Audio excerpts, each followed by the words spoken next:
Welcome back to Change Ed. Change it.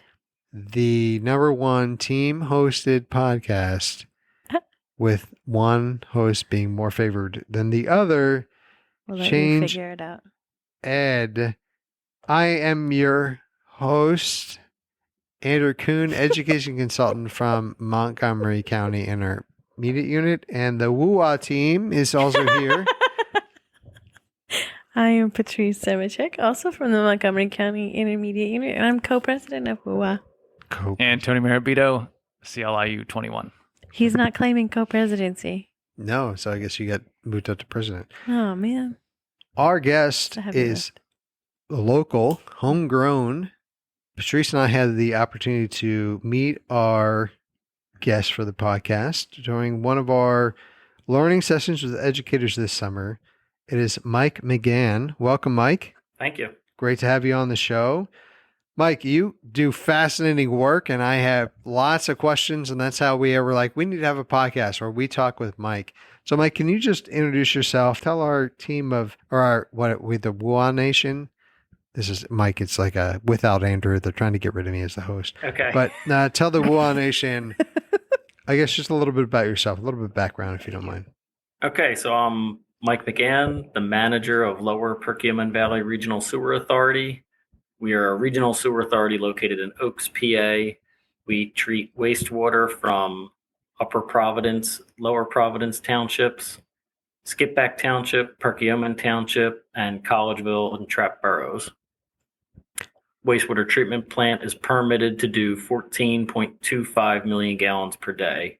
We average just under 8 million gallons per day. Wow.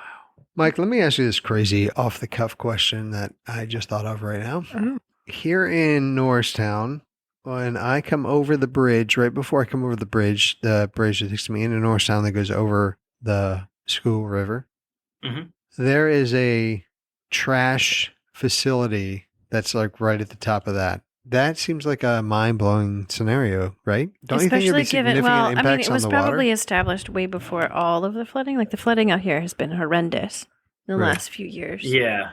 My guess would be if they had a better place to put it now, they would. Right. Fair enough. Yeah. I just thought that'd be a fascinating study for Yeah. for anyone in education. Like, what are the impact? Like, you're seeing all of those impacts of the interconnectivity all coming back together. Especially with the flooding, yeah.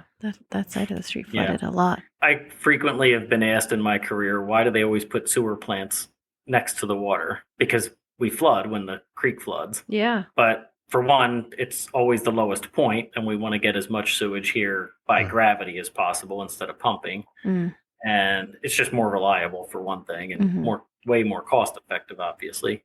And we need to be close to the stream to be able to discharge. So if you think about it, it makes sense that we're here. Downside of it is we're prone to flooding. Yeah. Right. So gravity can be your friend, but also your enemy, depending on which way the tide is going. Yeah. See what I did there? Oh, you pulled in water. Yeah. Good job. And I guess my first question is, how did you even get involved in this spot and the work that you're doing? How did you find yourself where you're at?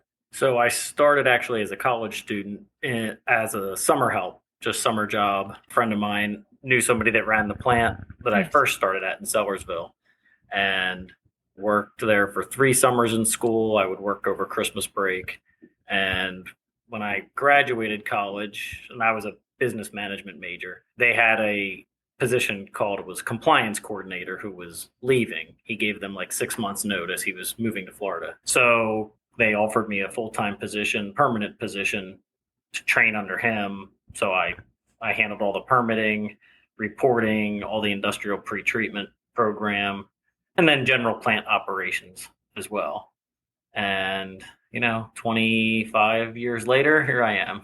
Nice. So I moved to other authorities in the meantime until I've been here for almost 9 years. Now, in Pennsylvania, we have 29 IUs. They cover different areas. And we found in our experience that they're all very different. Mm-hmm. Is that the same thing for your sewer and water authorities, or do they all kind of have like a common thread that unites them together? The only common thread is usually the permitting, even though everyone's permit is different because it depends on what stream you discharge to. But otherwise, they can be established through the Municipal Authorities Act. But, some will be a very small borough, like Schwanksville Borough, for example, has a sewer authority and a very small plant, where this is a large regional authority where we handle 6 municipalities. So there's certainly similarities. They can be established in different ways. So and some municipalities don't have an authority at all. Just the township handles the sewage treatment, and they don't even form an authority. So do you guys communicate then? So like rivers and streams obviously run through more than one municipality. So do you guys communicate, or is it really just where it's dumping out that makes the decision? Yeah, it's really just where your outfall is, where you enter the stream. Now, the state, the regulators, when they're setting your permit limits, they take the full stream and even the whole basin, like the Delaware River Basin. So they'll take that whole basin into account. Okay. And how many dischargers are on a certain stream, and they formulate your limits based on that. How big the stream is, how small it is. Obviously, the smaller the stream, the bigger the impact sewage plant discharge can have. So it'll be much more stringent. So if I'm a teacher and I'm trying to teach my kids about what goes on in the streams and what you guys do, what would be like one or two things that you think would be important for kids to, if you had it your like dream of kids walking out of school knowing more about what you do and the impact that they have on streams and the sewer systems and stuff, what would you like them to know? I would probably just want them to know that for one, most don't think about other than flushing the toilet, that it actually does, assuming they're on a public sewer system, that everything they flush, laundry, dishwasher, all enters the pipe, all goes to a sewage treatment plant, which is treated and then is returned to the stream clean, possibly cleaner than the stream is already. It's probably the biggest thing. So it would just give them pause before they just dump things down the drain, like grease or flushing. A big thing in the sewer industry is the flushable wipes. Yeah, they're flushable. Horror stories. Should be flushed. Yeah. They cause, here we don't have a problem because we have a good front end removal system, but a lot of people have trouble with their pump stations. The wipes, they're just so durable, they don't shred, so that they clog pipes and I had a friend who had to have her whole house pumped so if kids just understand, hey, whatever I flush or dump down the sink drain is impacting somebody somewhere. That's the big thing for me, that what you do has an impact somebody somewhere else. And even if you're sticking something down your sink, I live up in like Green Lane, Red Hill area, like all that still can impact the water that's farther down here. Right, exactly. Yeah, because, well, yes, that Upper Montgomery Joint Sewer Authority, which is like Pennsburg, Red Hill, East Greenville, that discharges to the Green Lane Reservoir. Right. So it's being reused. That goes somewhere else, right? I heard that is someone's drinking water. Yes. Yep. The Green Lane Reservoir is they do withdraw for drinking water. Yeah. And that's the other thing that's good for kids to understand. We discharge to the Schuylkill River. We're only a couple miles downstream. Pickering Creek water treatment is a big water treatment plant. I forget if it's not municipally owned. It's either Aqua or PA American. But it's servicing most of Phoenixville. So anything I do here obviously can have impact down there. Yeah. Well, the other thing I was thinking about, Mike, was I guess what I'm going to call the hidden costs. That you're saying, okay, I'm flushing other things that don't go down there, but it needs to get processed somewhere. It ends up somewhere. And I think that's the big thing of like, okay, out of sight, out of mind. It's not really how that works. That somewhere there's going to be an impact on you, and that so for your community that might end up a lot of small things add up to be a big thing, right? So if a lot of people are flushing things down, now you got to change over your system, and it's going to come with a higher cost, and that there are impacts that might feel hidden, but eventually do make their way back. Yeah, it goes back to the ratepayers, ultimately. This is very interesting. Mike, I'm up here in Lehigh County, And I noticed, especially with the new environmental literacy standards on the Lehigh County website, they added some kids stuff and also some teacher resources. Do you foresee like a lot of schools reaching out to you now about, a little bit more educational type information or going out to schools? Do you see that in the near future, or has anyone already reached out to you?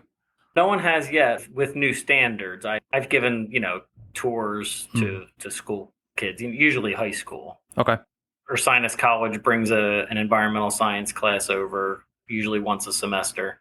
Nice. But that's been about it. I haven't had anyone reach out. I'm sure they're coming. I'm sure they're coming I was going soon. to say, Yeah. but they can, right? They can reach out. Yes, they can, certainly. Do Yeah. tours. Good. That's very cool. Yeah, There's just a lot to take in. It's Well, very and interesting. when we had the opportunity to get together with you at the end of June, we had a group of teachers that were part of our new, really environmental education initiative that we have. The state supported every IU and give a grant to say, here's some seed money. Let's get this started. So we did a kind of a tour of Montgomery County with these teachers, and we were able to meet you at a park. And what was so fascinating to me is while we were there together, just hearing you talk about the different initiative things that you were trying to do in that space that was how we're trying to be more mindful of our water transfers, how it all works, how gravity is a part of those transitions. While we were in that space, we were trying to figure out which way is the water flowing because it actually looked like it was flowing both. So we were, I think we were being scientists, we were being engineers, right? We were so curious, we had all these questions. But the one thing that keeps resonating in my mind is this part that actually had The Eagles? it was the Eagles. Yeah, it was the That's Eagles. what I was about to be like, Right? can we talk about the Eagles? Mike is like, look, I had this whole permit issue that like skyrocketed the cost of everything. It was the right thing to do, but I'm wondering if you could talk a little bit about the like that was like a impact the change bird order. nest Like had what is on you. that? Yeah. But you found a bald eagle, and that changed everything. Yeah, so that area we were at was construction access. I mean, the interceptor's all along the Perkiomen Creek, so the access is difficult. So we had locations where they could access and store pipe, store manholes, things like that. And we purchased that property actually from a homeowner. And when we were getting easements upstream on the other side of the bridge, the woman who owned that island, she's a nature photographer as a job even. Wow. So she informed me, oh, hey, there's an eagle's nest over there. And I said, well, I had heard, or, we've seen eagles around. I didn't know where the nest was. So she showed me, and then I did some research and found out that, in order to work in that area, if you're within 600 feet of a nest, you have to have permit from U.S. Fish and Wildlife, and you submit all of the things you are going to do to not disturb that nest. So because the breeding season starts in January, and until the young eagles fledge, leave where they can fly, is August.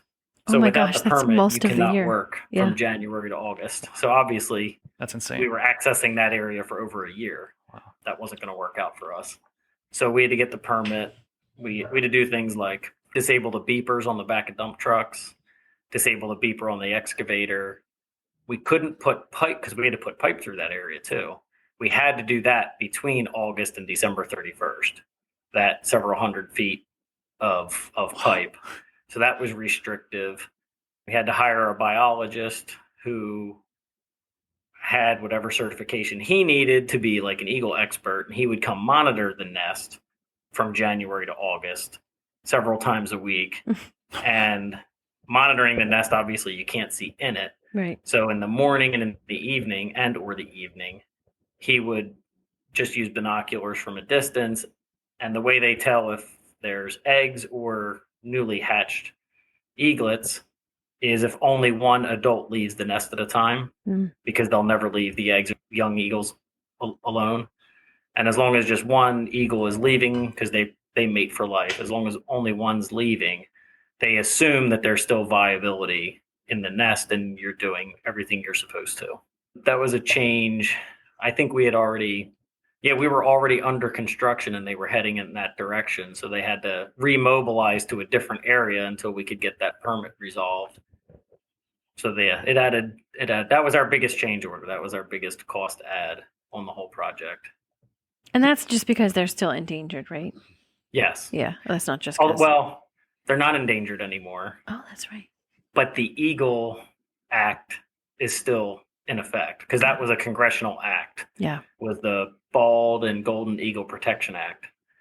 I forget how old it is, but so since that is still an act of legislation, they can't, a regulator can't say, oh, they're not endangered anymore. We don't have to worry about the eagles.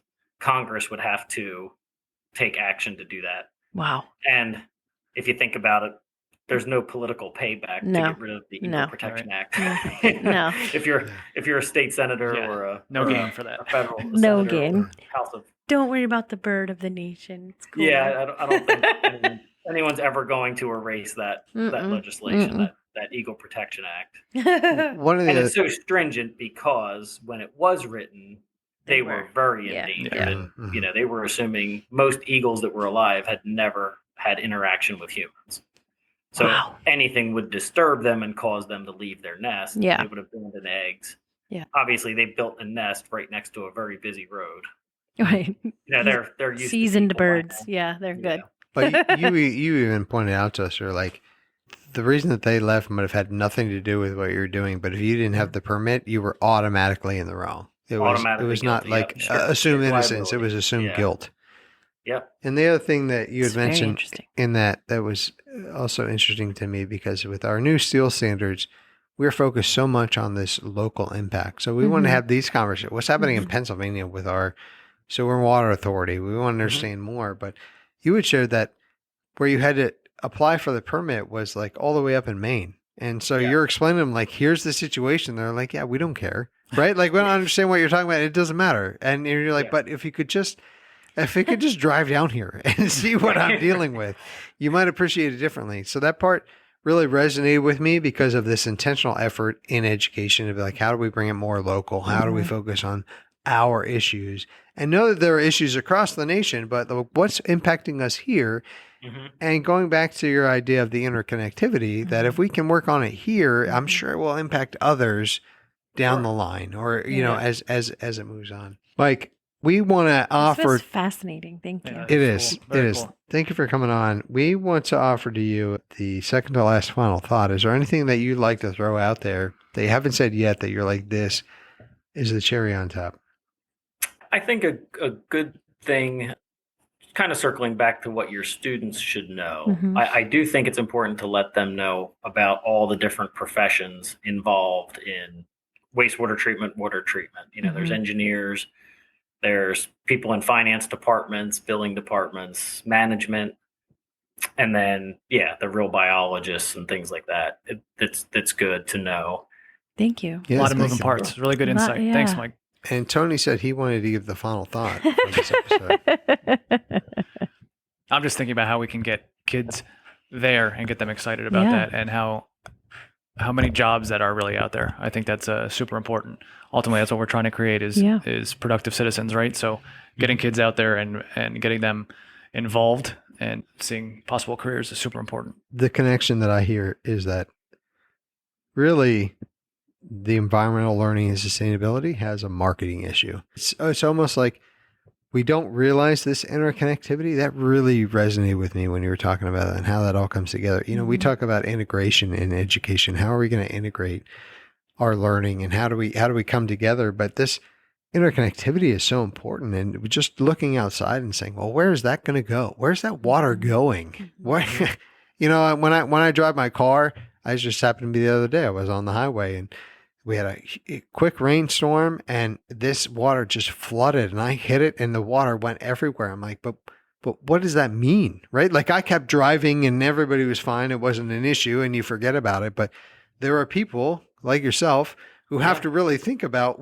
what is the impact of whatever I'm doing and how does it impact other people and how does it continue down? So from this conversation, again, I take away that there are lots of ways to help the environment, and there's not just one way. And again, that comes back to that marketing piece of like, well, we all have to just recycle and we'll save the planet. But there's a lot of other things that are part of that. And I think conversations like this help us to realize that there are lots of little things that we can all do that all add up to a big thing that actually make that impact.